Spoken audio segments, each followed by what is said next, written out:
দুঃখ মনটা পাইতে যাইতেছে। কি হইতেছে, কি হওয়ার কথা 99% মুসলিম কান্ট্রির মধ্যে কি হওয়ার কথা আর কি হইতেছে, কাদের ইশারা এগুলা হইতেছে? যারা প্রতিবাদ করছে তারা তো মুসলমান ভাইয়ের। আল মুসলিমুনা কারাজুলিন ওয়াহিদিন ইনিশতাকা আইনুহু ইশতাকা কুল্লু ওয়া ইনিশতাকা রাসুহু ইশতাকা কুল্লু। দুঃখ লাগে, কষ্ট লাগে ফরিদপুরের, শরীয়তপুরের এই ঘটনা। দুইজন সন্তান, দুইজন মুসলমান, অবুজ কিশোর, বয়স 15-17, দুইজনকে নালায়েকের বাচ্চারা, মালাউনের বাচ্চারা নির্বিঘ্নে নির্দ্বিধায় বিনা কারণে অন্যায়ভাবে হত্যা করছে। এক ভাই পুন্ডপাড়ার কোরআনে হাফেজ ছিল, নিজের সংসারের যোগান দেওয়ার জন্য পুন্ডপাড়া হাফেজ হওয়া সত্ত্বেও টাকার জন্য রাজকামের মধ্যে যোগ দিছে।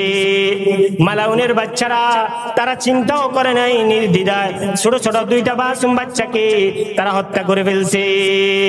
সেখানে আমার বড় দুঃখ না, দুঃখ হলো আমার দেশের মধ্যে আপনাদেরকে প্রশ্ন করি বলেন, আমার দেশে পুলিশ প্রশাসনের মধ্যে যারা চাকরি করে তারা বেশিরভাগে মুসলমান না হিন্দু?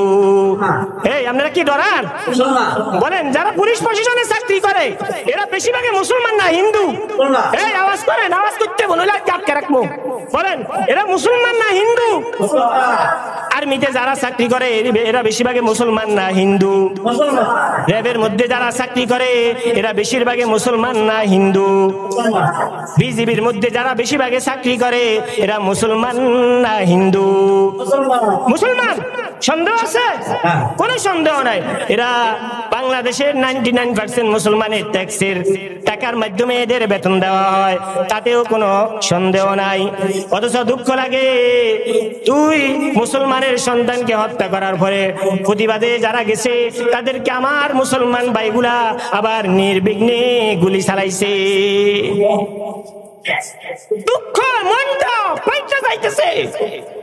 কি হইতেছে, কি হওয়ার কথা 99% মুসলিম কান্ট্রির মধ্যে কি হওয়ার কথা আর কি হইতেছে, কাদের ইশারা এগুলা হইতেছে?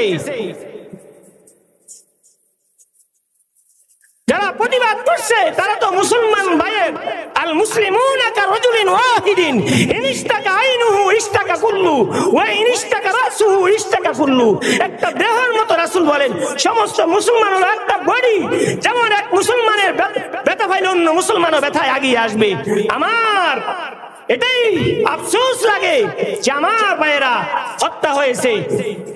মুসলমান কোন অন্যায় করলে 24 ঘন্টা আলটিমেটামের মাধ্যমে 12 ঘন্টার মধ্যে আসামি ধরা হয়ে গেছে গা, আসামি ধরা হয়ে গেছে গা। কিন্তু মালাউনের বাচ্চারা অন্যায় করছে, দুইটা মাসুম বাচ্চাকে হত্যা করছে, কয় এখনো নাকি প্রধান আসামিকে ধরতে পারে নাই। সলিমুল্লাহ কলিমুল্লাহ কবরে ধরে নিছে, প্রধান আসামিকে ধরে নিতে পারে। তাহলে বুঝা আর বাকি আছে কি? আমাকে আপনি কি লজিক দিয়ে বুঝাবেন বলেন?